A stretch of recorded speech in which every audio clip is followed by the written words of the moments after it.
Banyak yang keblinger karena ngajinya lewat YouTube, terus ngajinya lewat Google. Ini bahaya ini. Yang benar-benar ngaji itu ya benar-benar ngaji Al-Quran, jangan cuman dengar pengajian tok, benar-benar mengaji gitu, mengkaji. Syukur selain nanti bisa mengaji Al-Quran, terus bisa ngaji diri, akhirnya iso ngajeni liyane. Ini mau ngaji satu tok, akhirnya nggak iso ngajeni wong liya, wes ngelok-ngelok nilai ini wis sing sirik lah, sing bid'ah lah, sing ya lah bos sembarang kali diomong nggak ngenah. Karena apa? Karena ngajinya nggak dibarengi dengan ngaji diri. Belajar ilmu cuma untuk menyalah-nyalahkan orang lain, ini bosok nanti akhirnya. Nyalah-nyalahne liyane wis tolek krungu mbok wonge pintere kaya apa, ngomonge apike kaya piye, tapi lek isine iki mung adu domba, isine iki mung hasud, tinggalno, aja kok tutne, bosok-bosok uripe. Kalau orang pintar tetapi isinya mung adu domba, hasud, kebencian, wis ora usah kok tutne, bosok. Ketoke apik, aja gampang ketarik, aja gampang gumunan karo barang-barang sing apik. Kalau orangnya itu pintar tapi isinya mung hasud, kebencian, aja ditutne. Setan ini kurang pintar piye ne? Setan ini kurang alim piye ne? Wis paling pintar. Tapi isinya yang mung hasud, isinya mung kebencian. Nah, seperti beliau-beliau ini banyak sekali saudara-saudara kita yang mengalami penyakit seperti itu. Jadi yang penting sebenarnya adalah jalan masuknya ya, kuncinya jalan masuknya jin ke dalam diri kita itu jangan sampai ada. Yang pertama marah, yang kedua sedih, dan yang ketiga adalah was-was. Supaya nggak gampang sedih, supaya nggak gampang was-was, bagaimana? Tentu kita harus bersyukur supaya hati kita senang. Kalau hati kita senang, pikiran kita tenang, maka tidak akan gampang marah, gampang sedih, dan gampang was-was. Nggih.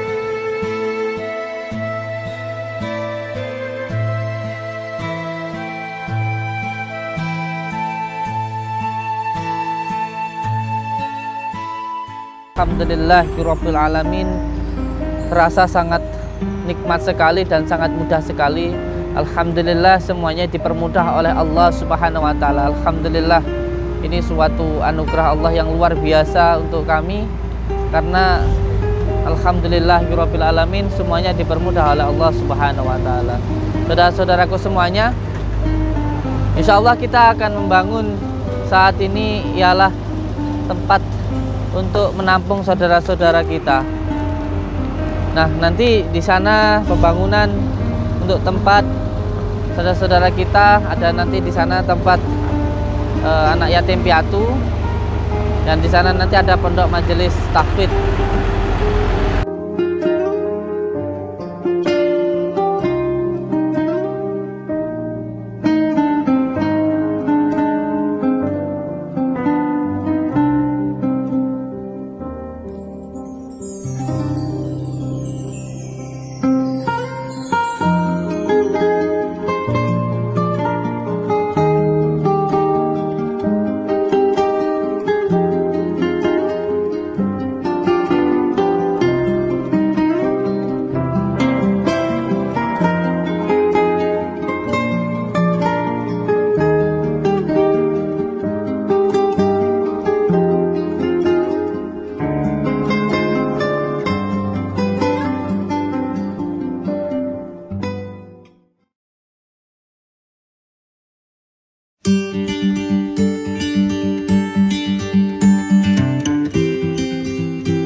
Allahumma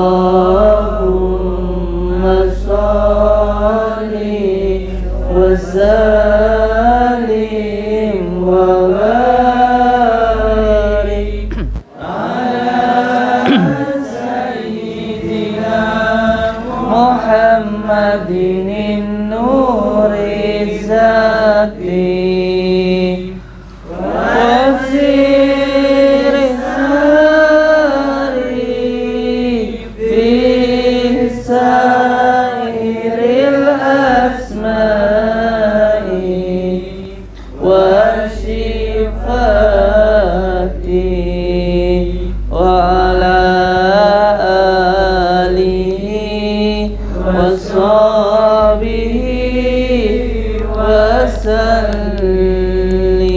Alhamdulillahirrabbilalamin. Nggih, ada surat cinta atas nama terkhusus untuk almarhum Ibu Musiah, tanggal 11 bulan 12 2021, genap 41 harinya. Beliau memberikan amal jariah berupa semen 10 sak. Semoga amal ibadah dari jariah ini bisa mengalir untuk Ibu Musiah, karena memang hanya 3 hal yang tetap tersambung untuk orang yang sudah meninggal, yaitu yang pertama adalah anak yang soleh, yang kedua adalah ilmu yang bermanfaat, dan yang ketiga adalah amal jariah. Semoga amal ini mengalir selamanya untuk Ibu almarhum Musiah, amin ya rabbal alamin. Dari Dusun Kebon, Satrian Kanigoro, dari Bapak Agus Kasianto, amin ya rabbal alamin. A'udzu billahi minasyaitonir rajim. Bismillahirrahmanirrahim. Ila hadratin Nabil Mustafa Muhammadin Rasulullah sallallahu alaihi wasallam. Al-Fatihah. Bismillahirrahmanirrahim. Alhamdulillahirabbil alamin arrahmanir rahim maliki yaumiddin iyyaka na'budu wa iyyaka nasta'in ihdinas siratal mustaqim. Bismillahirrahmanirrahim. Ila hadratil ulama'i rasyidin Abu Bakar wa Umar wa sallallahu alaihi wasallam. Al-Fatihah. A'udzu billahi minasyaitonir rajim. Bismillahirrahmanirrahim. Alhamdulillahirabbil alamin arrahmanir rahim maliki yaumiddin iyyaka na'budu wa iyyaka nasta'in ihdinas siratal mustaqim siratal ladzina an'amta 'alaihim ghairil maghdubi 'alaihim waladdallin amin. Bismillahirrahmanirrahim. Ila hadratil malaikat wa Jibril Mikail Israfil. Al-Fatihah. A'udzu billahi minasyaitonir rajim. Bismillahirrahmanirrahim. Alhamdulillahirabbil alamin arrahmanir rahim maliki yaumiddin iyyaka na'budu wa iyyaka nasta'in ihdinas siratal mustaqim siratal ladzina an'amta 'alaihim ghairil maghdubi 'alaihim waladdallin. Rabbi ighfirli wa li walidayya amin. Bismillahirrahmanirrahim. Ila hadratikum muslimin wal muslimat wal mu'minin wal mu'min. Al-Fatihah. A'udzu billahi minasyaitonir rajim. Bismillahirrahmanirrahim.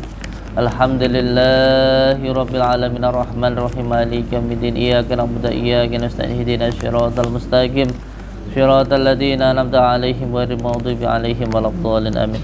Bismillahirrahmanirrahim. Ila khususi arwahi ibu musyi al-Fatihah. A'udzu billahi minasyaitonir rajim. Bismillahirrahmanirrahim. Alhamdulillahirabbil alamin. Ar-Rahmanir-Rahim. Maliki yaumiddin. Iyyaka na'budu wa iyyaka nasta'in. Ihdinas siratal mustaqim. Siratal ladzina an'amta 'alaihim ghairil maghdubi 'alaihim waladdallin. Amin. Monggo santri-santri di belakangnya pasien-pasien kita, saudara-saudara kita. Iya. Kasih renggang, kasih jarak supaya di belakangnya bisa ditempati pasien. Antara pasien yang satu dan satunya dikasih jarak. Semuanya kasih kantong kresek pasiennya, kantong kresek. Ambilkan kantong kresek.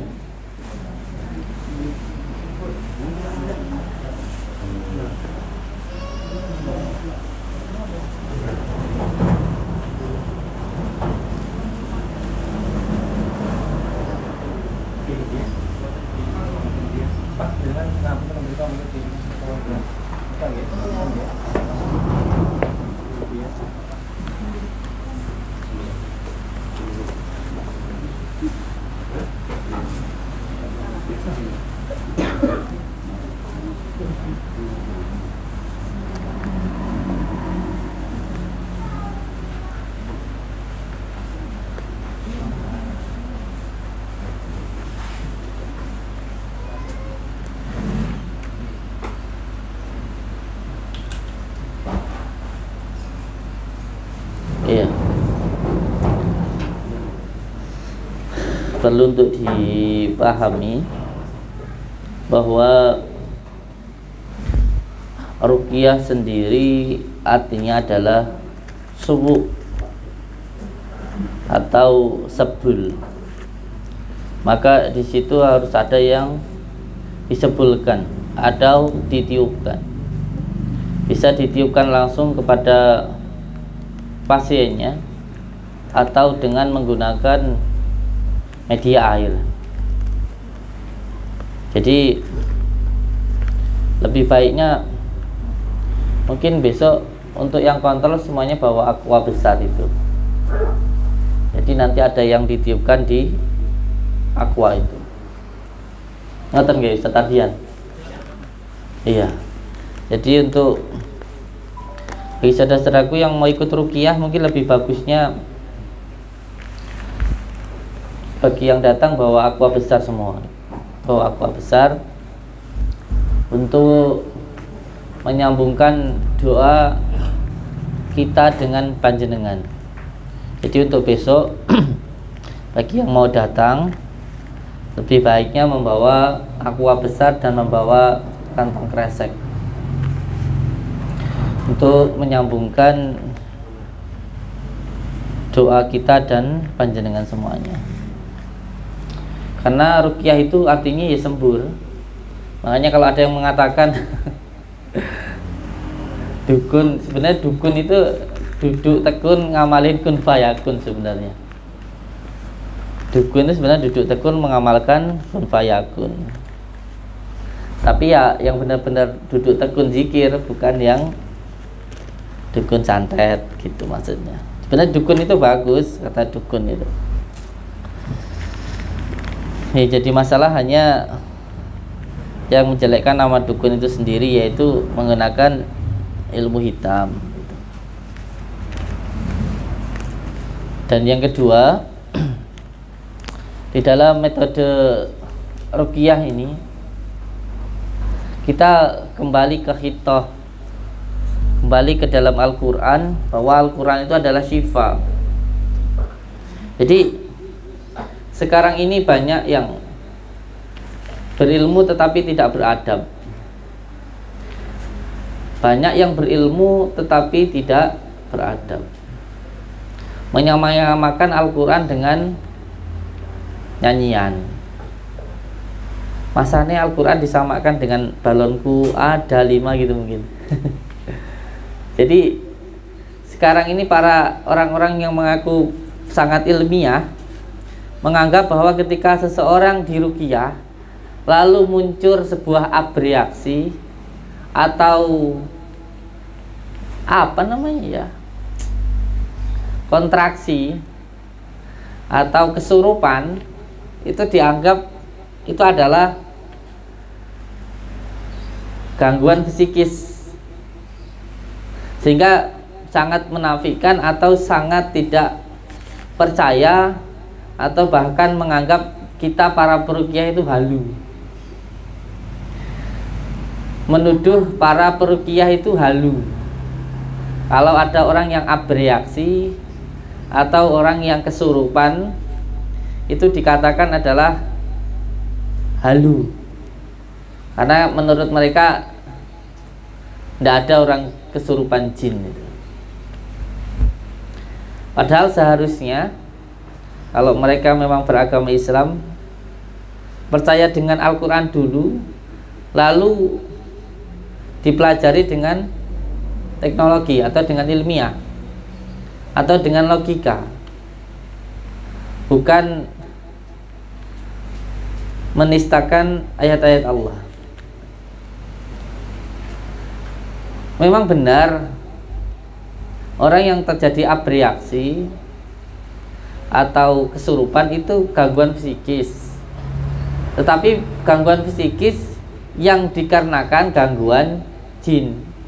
Orang yang mudah marah, mudah bingung, gampang susah, was-was, itu adalah gangguan psikis yang diakibatkan oleh gangguan jin. Dan ini ada di dalam Al-Quran. Penyakit yang seperti ini disebut dengan penyakit taif. Dan tentunya kalau mau belajar Al-Quran, sebenarnya Al-Quran itu tidak boleh, kalau menurut saya pribadi sih, tidak boleh Al-Quran itu dipelajari hanya dengan terjemahnya saja. Sebab untuk menerjemahkan Al-Quran ini ada ilmunya dulu, ada balaghahnya dulu, ada tasrifnya dulu, banyak. Untuk mempelajari Al-Quran itu nggak langsung membaca teksnya itu bisa jadi orang sesat kalau tidak tahu ilmunya. Jadi sebenarnya saya malah nggak setuju kalau orang Al-Quran itu langsung dikasih terjemahnya gitu. Kebanyakan orang sekarang itu belajar Al-Quran dari terjemahnya saja. Ayo amburadul dah. Apalagi banyak yang mengatakan langsung kembali ke Al-Quran dan Sunnah. Sampai kembali ke Al-Quran dan Sunnah, kalau nggak lewat ulama dulu, bosok tak kandani. Hati-hati ini, orang kalau berbicara kita harus kembali ke Al-Quran dan Sunnah. Orang yang kembali ke Al-Quran dan Sunnah pasti dia nggak pernah di Al-Quran, nggak pernah di Sunnah. Orang yang kayak gini biasanya yang baru-baru hijrah itu. Orang yang baru-baru hijrah, dengar ceramah di YouTube, dengar ceramah di Google, langsung ngatini ayo hijrah gitu. Hijrahnya bosok, hijrahnya nggak mau lewat kiai, nggak mau lewat ulama, lewatnya Google sama YouTube, akhirnya bosok. Ini kebanyakan kayak gitu sekarang. Kalau kita ini dari kecil ngajinya Al-Quran, ya terus mau kembali kemana bang? Kita ada di dalam mau kembali. Yang kembali ke Al-Quran ke Sunnah itu berarti kan nggak pernah ada di dalam. Jadi jangan mudah terpengaruh dengan kata-kata yang kayaknya bagus. Kita harus kembali ke Sunnah, ke Al-Quran kayak gitu. Kalau ada orang ngomong kayak gitu, hati-hati ya men, dengar kata-kata seperti ini. Hati-hati.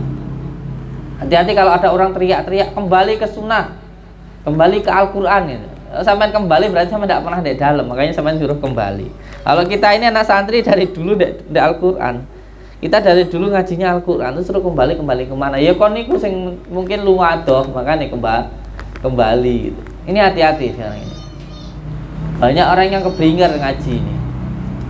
Banyak yang keblinger karena ngajinya lewat YouTube, terus ngajinya lewat Google.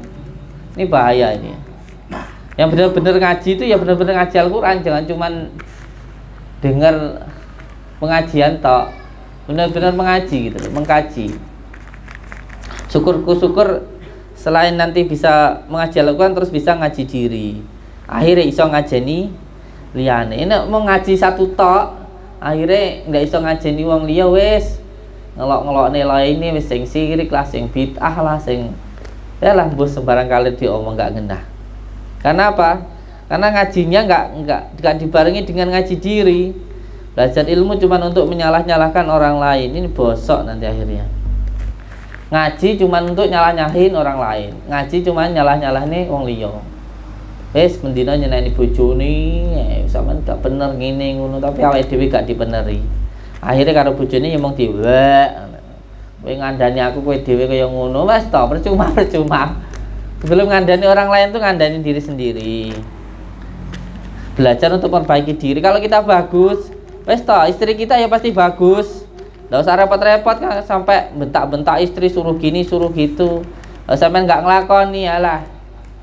Kok isih suka ngapusi, kok isih sering gini gitu, kok ngamen ngandani istri alah sama bojomu dhewe gitu.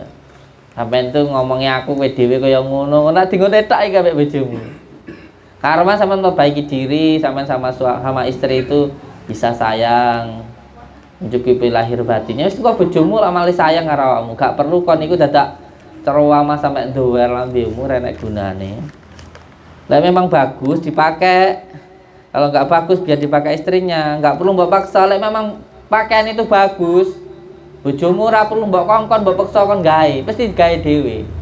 Kon ning pasar ngerti baju apik. Baju ki baju wedok. Aja mbok paksa mbok gawe, kowe dadi bencong. Roh pengajian krungu kiai ceramah apik, wong wedok iki kudu takdim karo wong lanang, kowe teko omah nusu karo bojomu. Yang begini kudu anu mbak aku kudu takdim mbak aku. Kowe cara kiaimu lo ngomong ini. Cara wong wedok oleh nyembah, cara manusia itu boleh menyembah manusia, maka wanita itu harus menyembah laki-laki. Teko omah nusu pokoke wedoke sewalah titik getaki, masak ora wis kabeh serba salah.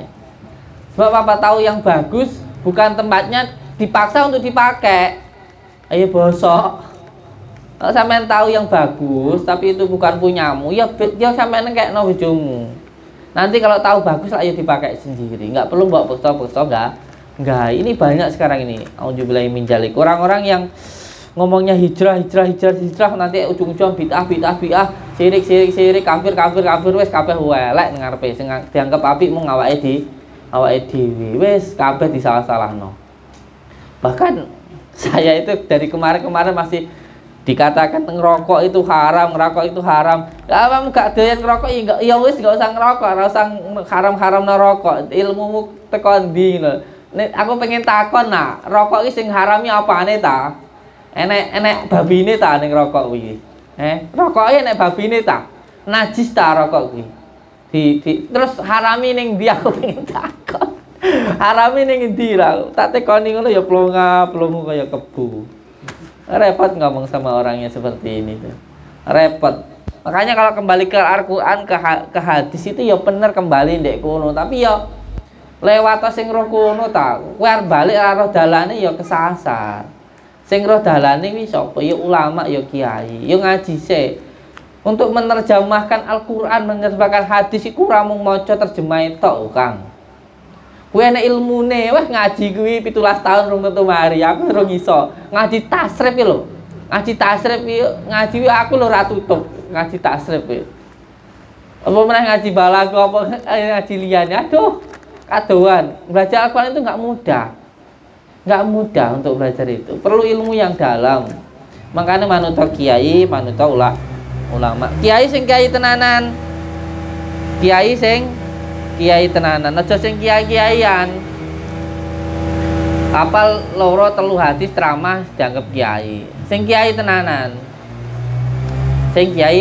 Wis to, manut karo sing tenanan ae. Salah satunya yang paling utama menurut saya yang masih saya pegang ya tetap Kiai NU. Kiai NU sing adem, sing ngomongane ora mung nyala-nyalane liyane wis to lek krungu mbok wonge pintere kaya apa, ngomonge apike kaya piye, tapi lek isine iki mung adu domba, isine iki mung hasud, tinggalno, aja kok tutne, bosok-bosok uripe. Kalau orang pintar tetapi isinya mung adu domba, hasud, kebencian, wis ora usah kok tutne, bosok. Ketoke apik, aja gampang ketarik, aja gampang gumunan karo barang-barang sing apik. Kalau orangnya itu pinter tapi isinya mung hasud, kebencian, ojo ditutne. Setan ini kurang pinter piye nih. Setan ini kurang alim piye nih, is paling pinter.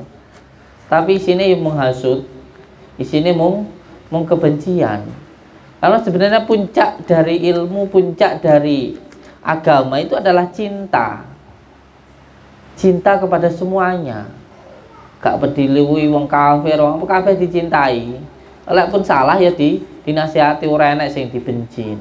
Lah isine mung kebencian tok aja kok totne bosok-bosok. Wis to. Intine lek mung eneke mung hasud, mung kebencian, aja kok totne Mas yo pinter ngomong kaya piye. Nah puncak dari semuanya kembali kepada baginda Rasulullah. Baginda Rasulullah itu wujudnya adalah rahmatan lil alamin. Cinta wis to mbok dibantah ngge dalil apa ae. Tapi baginda Rasulullah ku ya wujudnya ya cinta. Lah nek sing ngomong, lah baginda Gusti baginda Rasulullah ya perange deloken sik ta. Perang iki piye? Perang lek awake dhewe diperangi. Lah saiki wong turu, wong mangan diperangi, dibom, terus yang diperangi opone ta? Terus orang kafir sendiri pun ada pembagian. Ora kok kabeh wong kafir kuwi mau dimusuhi ya ora. Lek ngaji iki jero wis intine sampean harus bisa menilai lah.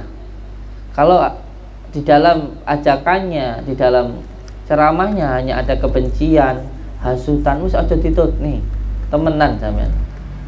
Mbok pinter ngop kayak piye. Kalau isinya cuma hasutan, kebencian, benci kepada negaranya, benci kepada saudaranya, wis to, bosok ya asline iki. Ngoten nggih. Semoga bisa diambil hikmahnya untuk semua anak-anakku semuanya. Semoga kita semuanya bisa meneladani sifat baginda Rasulullah sallallahu alaihi wasallam untuk mencintai sesama. Dan ini kita ruqyah dulu.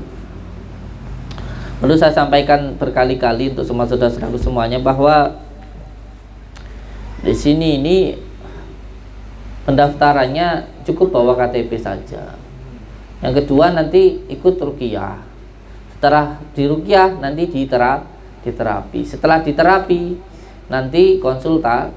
Setelah konsultasi dibawakan daun bidara dan garam. Wes mau ngasih ya syukur nggak apa-apa.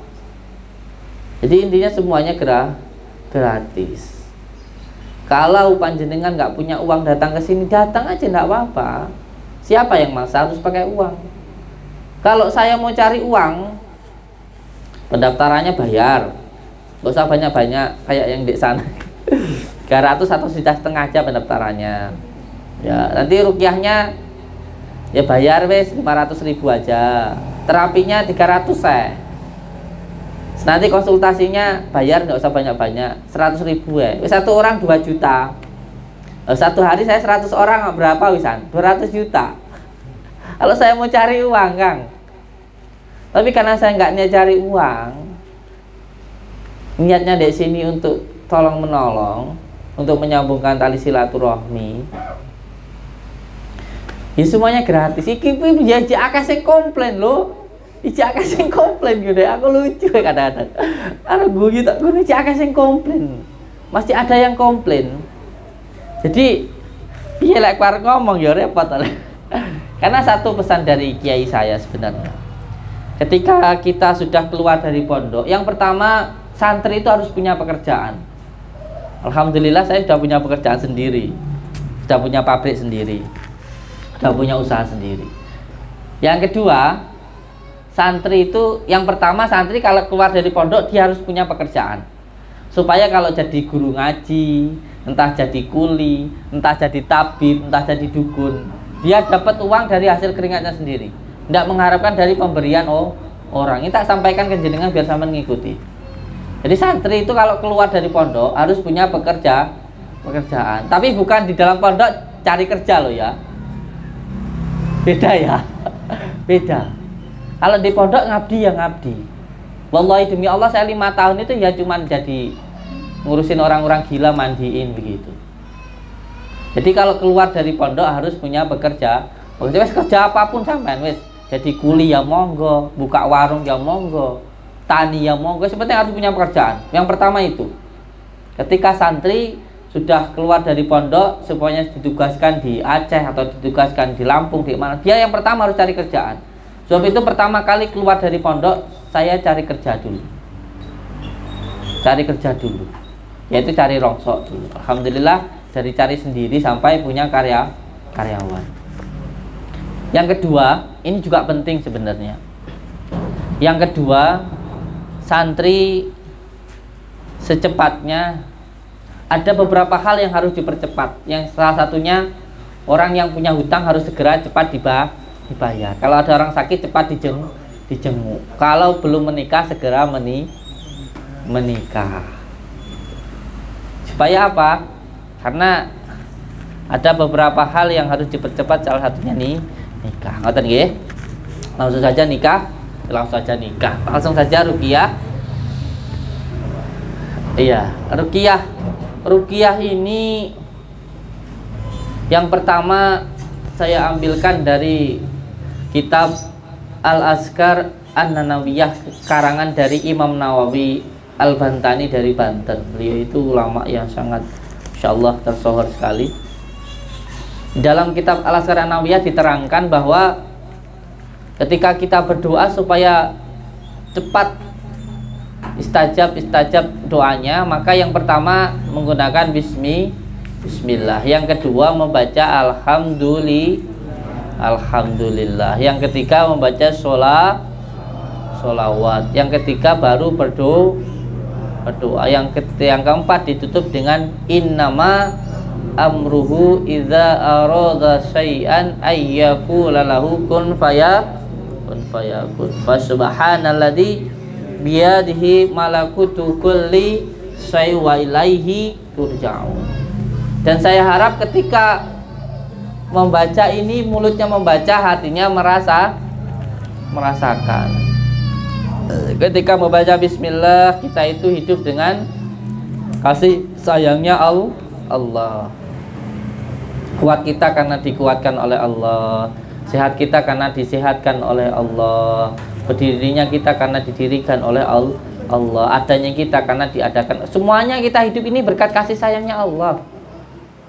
Setelah kita memahami bahwa kita ini semuanya atas kasih sayang Allah, lalu bersyukur, alhamdulillah. Diparingi sakit ya alhamdulillah, mergo wis suwi sehat.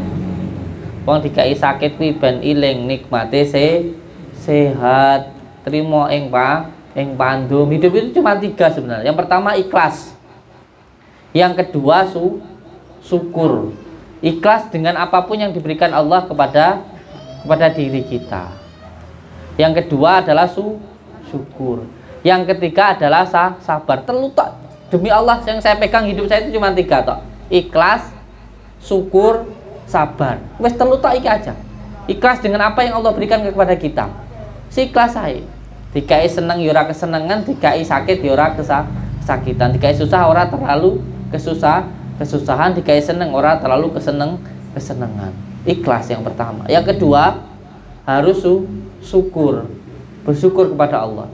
Dan yang ketiga harus bersabar. Wes terlutak iki sampean pegang. Enak-enak hidup itu. Setelah bismillah, alhamdulillah, terus membaca sholawat. Karena apapun doa kita apabila tidak diawali dan diakhiri dengan sholawat, maka tidak akan sampai kepada Allah. Oleh sebab itu harus sholawat baru berdoa baru ditutup dengan surat Yasin yang terakhir. Langsung mawon tekan titik akhirnya, entong-entongnya sini ya, ditekan. Lalu pasien disuruh matanya terpejam, pasien mata terpejam, matanya merem, mripate merem mbah nggih, mripate merem nggih Bu, Mbak, mripate merem, matanya terpejam, mulutnya mangap, iya mulutnya mangap, ditutup pakai kantong kresek mulutnya ditutup pakai kantong kresek, tapi nunduk kepalanya nunduk, pinter, ya, diikuti. Bismillahirrahmanirrahim. Bismillahirrahmanirrahim. Bismillahirrahmanirrahim. Asyhadu an la ilaha illallah wa asyhadu anna Muhammadar Rasulullah. Asyhadu an la ilaha illallah wa asyhadu anna Muhammadar Rasulullah. Asyhadu an la ilaha illallah wa asyhadu anna Muhammadar Rasulullah. Allahumma salli ala sayyidina Muhammad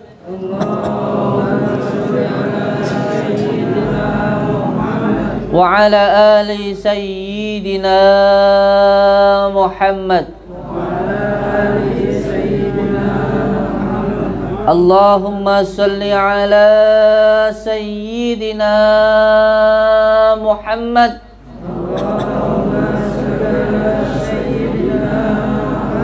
wa ala ali sayyidina Muhammad.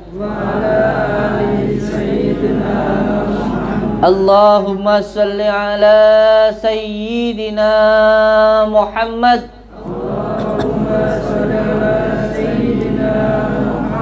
wa ala ali sayyidina Muhammad.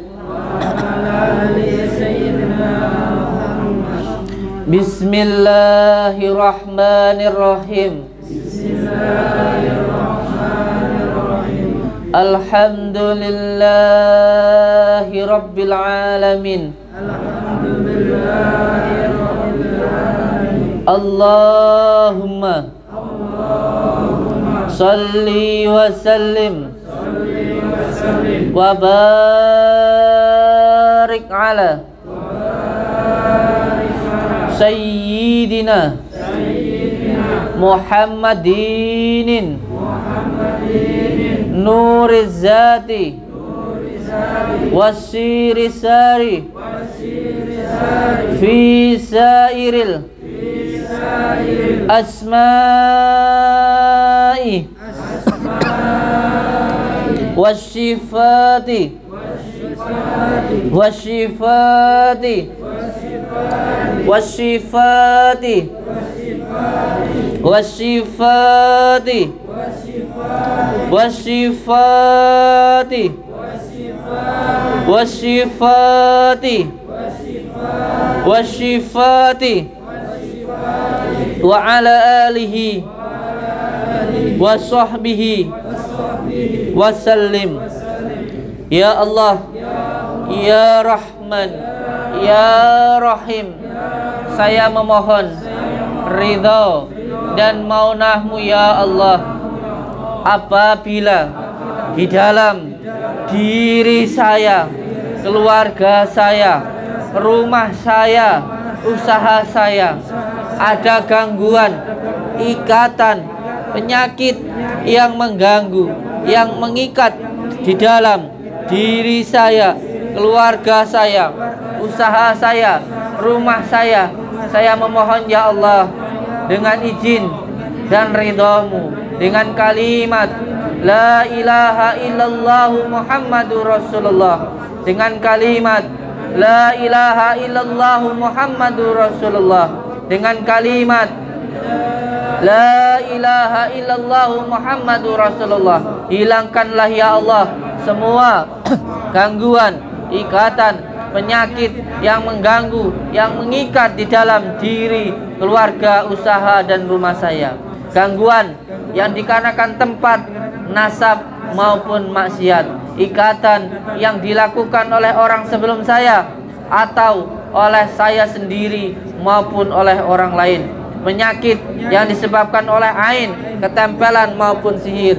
Dengan izin-Mu ya Allah, dengan ridha-Mu ya Allah, dengan kalimat La ilaha illallah Muhammadur Rasulullah, hilangkanlah ya Allah semua gangguan ikatan tersebut.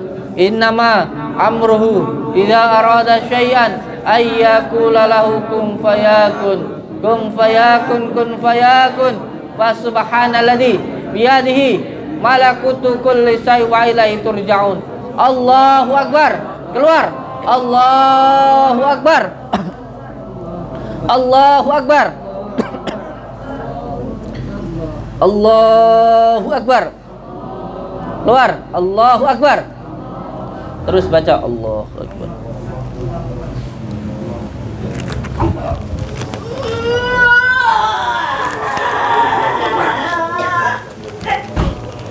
Allahu akbar.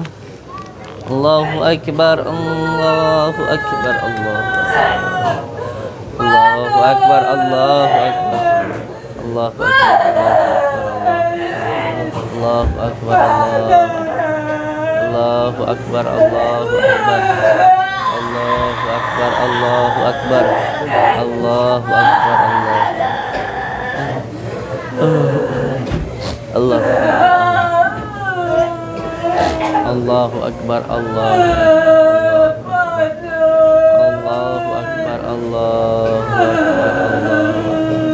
Allahu akbar. Allahu akbar. Allah. Allahu akbar. Allahu akbar. Allahu akbar. Allahu akbar.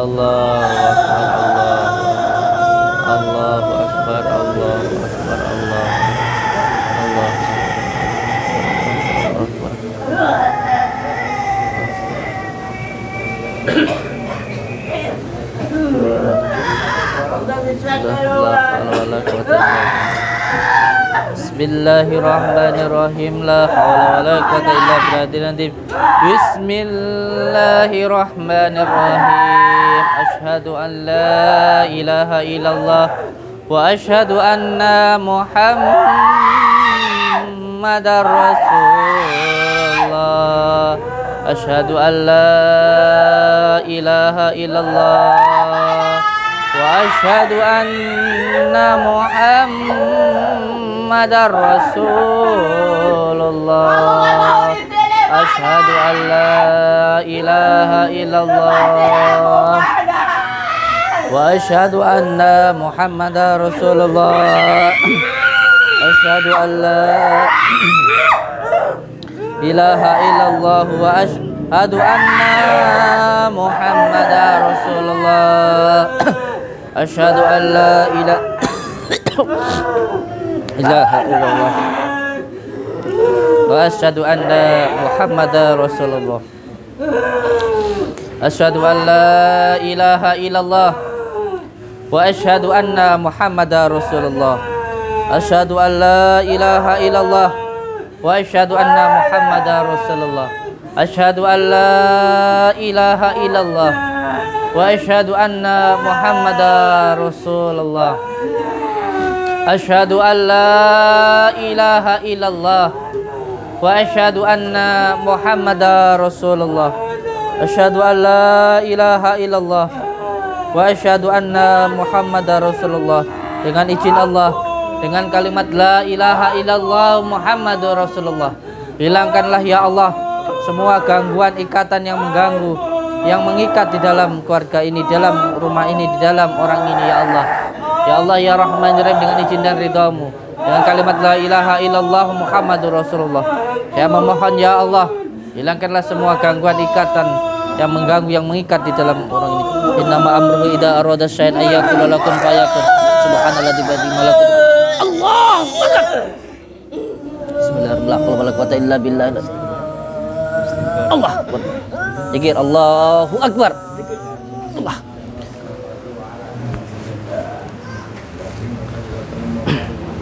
Bismillahirrahmanirrahim. Wajah wajhi wajhuriyat.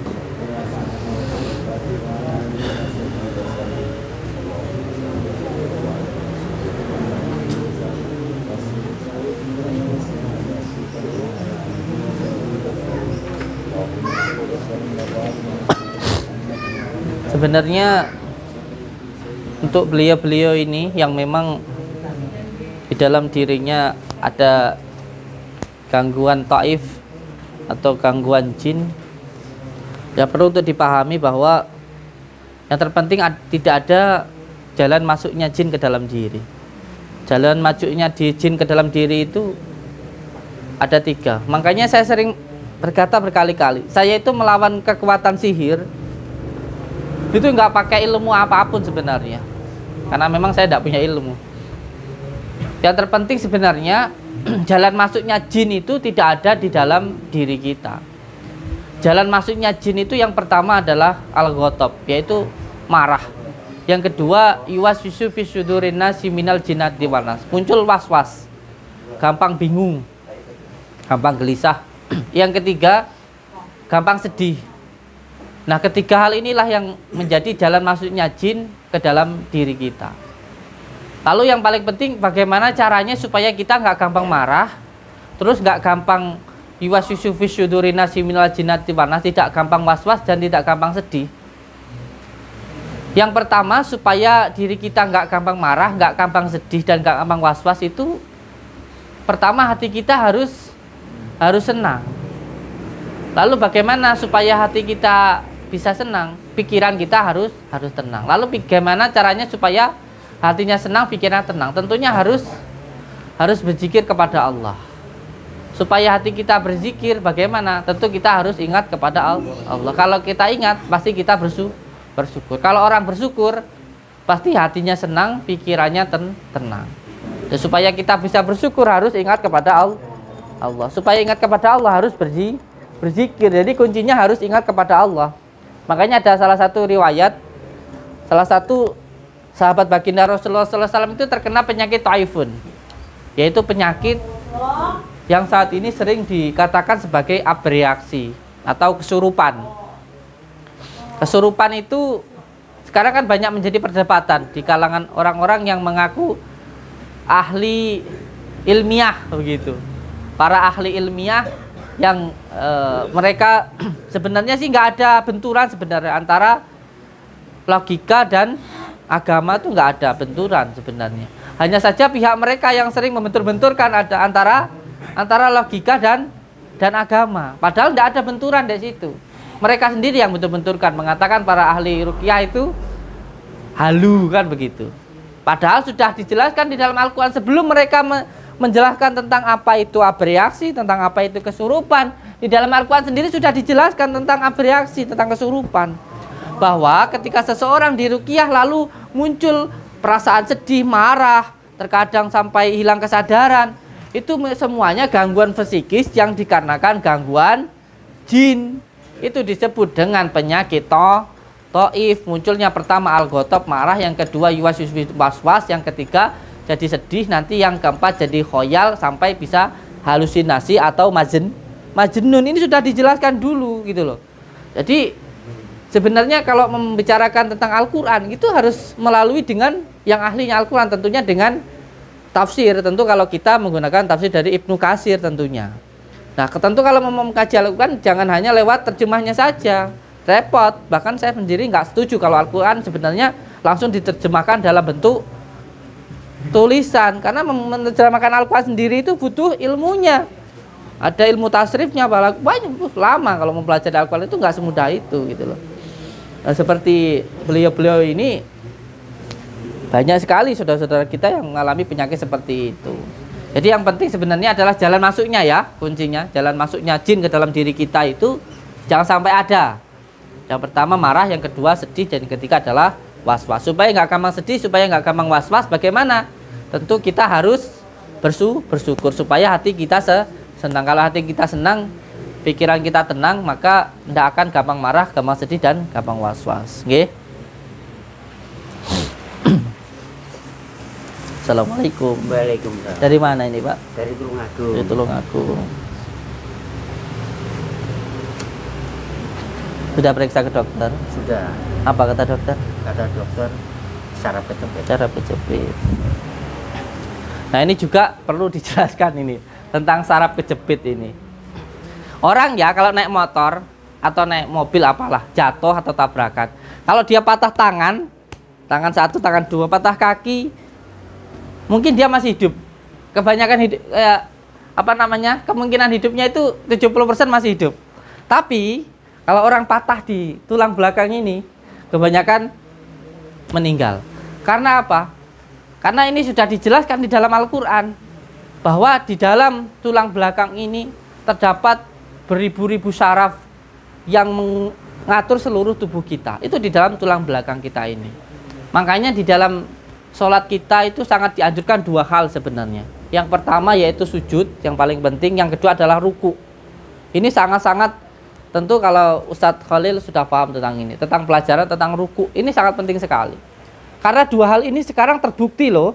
Terbukti bahwa dua penyakit ini yang paling banyak menimpa saudara-saudara kita. Yang pertama stroke, pusatnya dari kepala. Yang kedua urat kejepit, saraf kejepit. Ini yang paling kedua.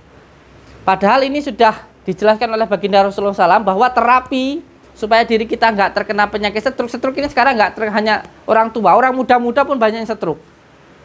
Banyak sekali.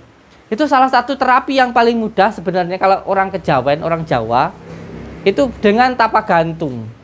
Kalau kita di dalam agama Islam sebenarnya sangat mudah sekali, dan itu selain untuk terapi juga nilai ibadahnya sangat utama. Bahkan dikatakan sholat itu sama dengan mendirikan agama. Yang tidak sholat sama dengan merobohkan agama, yaitu dengan cara sujud. Kalau kita sujudnya itu tumak nina, aliran darah mengalir di kepala dengan bagus, pikiran kita tenang, itu nanti gak akan terkena penyakit stroke.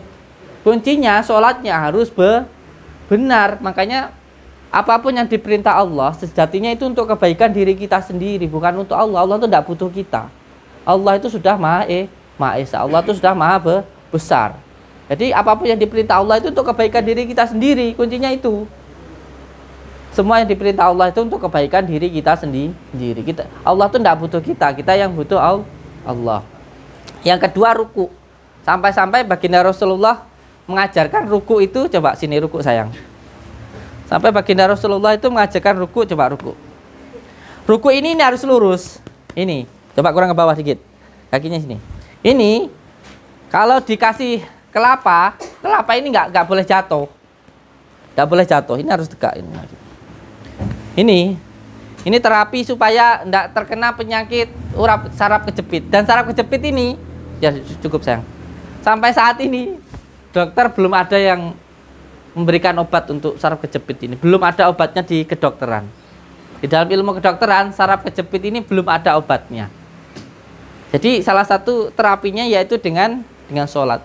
Dan saraf kejepit ini kalau dia pipisnya sudah tidak berasa, terus yang kedua anggota tubuhnya mengecil, ini terapinya sangat lama sekali. Makanya sebelum sampai seperti itu, rukuknya yang benar, nggih. Siapkan kunir, nanti diustar-ustarkan dulu di tanah, diustarkan di sini, nanti siapkan daun bidara di rukyah dulu ya. Assalamualaikum. Waalaikumsalam. Dari mana ini? Betul. Kunci.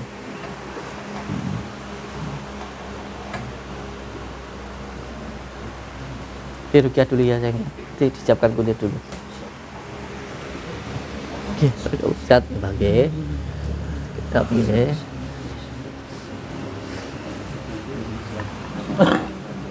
Di rukyah dulu sayang.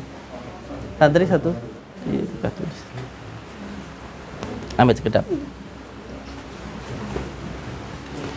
Assalamualaikum. Dari mana ini? Dari Ponorogo. Dari Ponorogo. Namanya ibu siapa? Menyanyi, Pak. Bu Nyanyi. Sudah diperiksa ke dokter? Sudah. Apa kata dokter? Ada pembengkakan di jantung. Di jantung. Iya. Karena ada penyumbatan di sebelah kanan. Iya.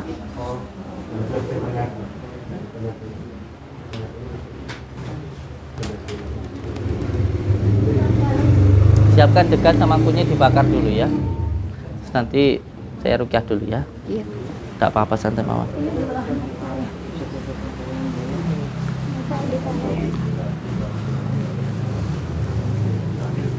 Barakallah sallallahu alaihi wasallam.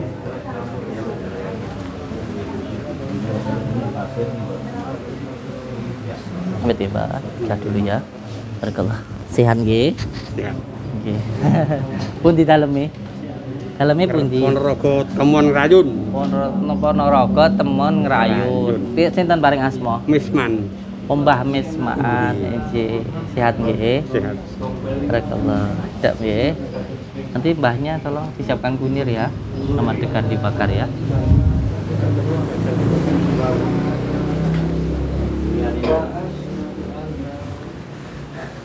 Ibu saking pundi? Kula Magetan. Magetan. Paring asma sinten Ibu? Prihatin. Bu prihatin. Tapi sampun gantos Umi Salama. Lah nggih, namine nggih gantos niku mawon. Umi Salamah ngoten. Nggih. Tapi pasti dirawat sendiri. Kalau sini masih, tapi nggak separah. Nggak Alhamdulillah separah. saya udah banyak perubahan. Heeh. Cuman ini kayaknya apa mau lumpuh, aku takut sekali. Pindah sini sih. Iya. Cuman sebatas ini. Ayo. Selonjor. Kayak ada tikusnya itu jalan. Ada tikusnya. Iya, gitu, iya. Tikusnya kepalanya hitam.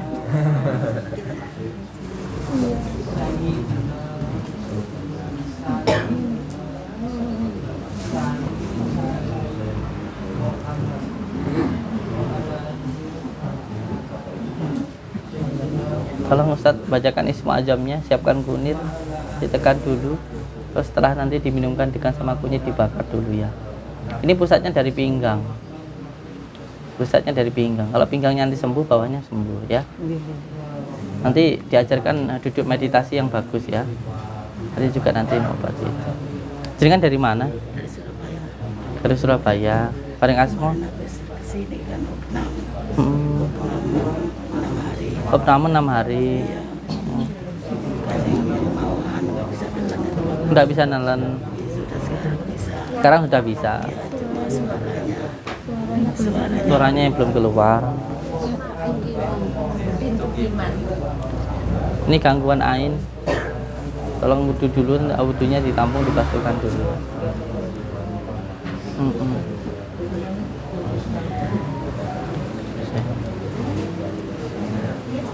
Ibu, saking pundi? Saking gantian, kula Gantian. dadi niku nggih Sri Satin. Oh Pak iya. Sidik, kula kontrol Gus. Siap. Amit nggih. Nggih.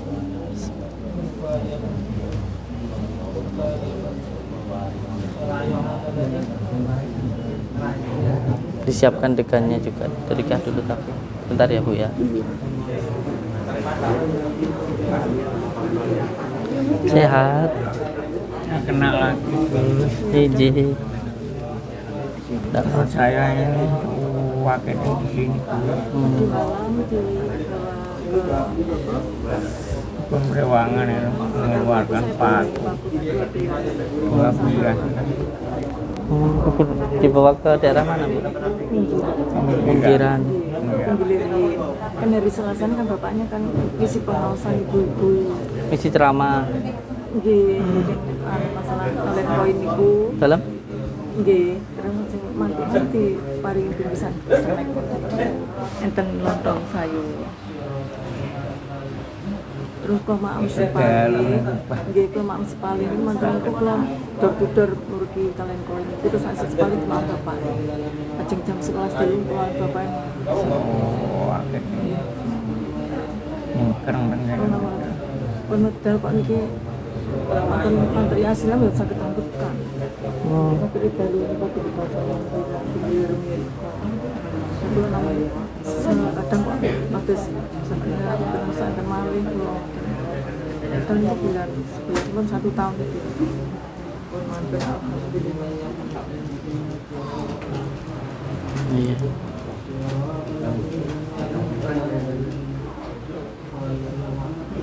Siapkan dekat sama kunyit dulu. Ya. Siapkan dekat sama kunyit dulu.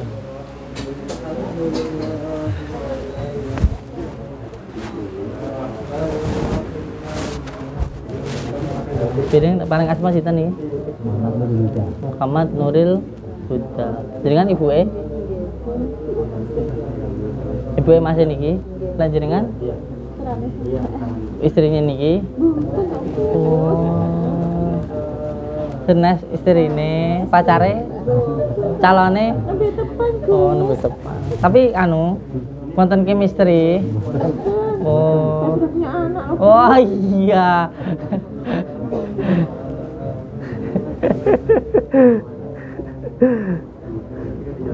Ibunya suruh wudhu dulu, dimandikan beliau, ya. Nanti setelah itu siapkan kunir, ya. Tidak apa-apa, santai, gak ganteng. Aja bingungan ta. Nggih, nggih, mboten bingung. Bah Jan, tak rabekne lho kon go.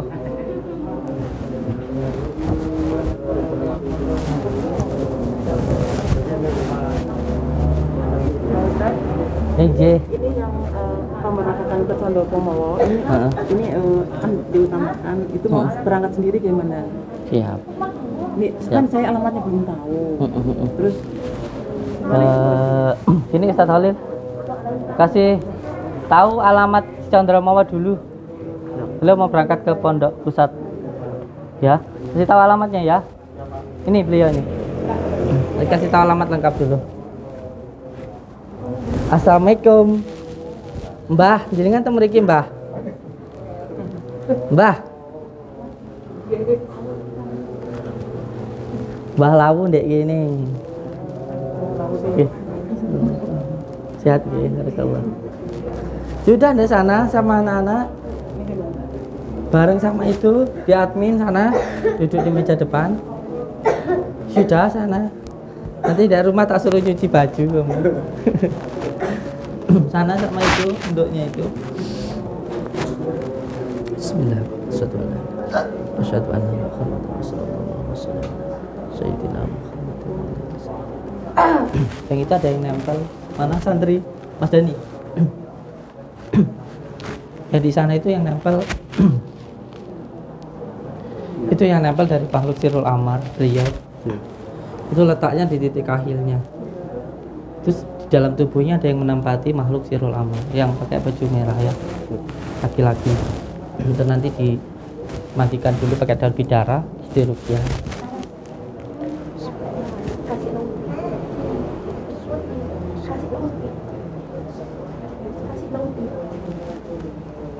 Mbah,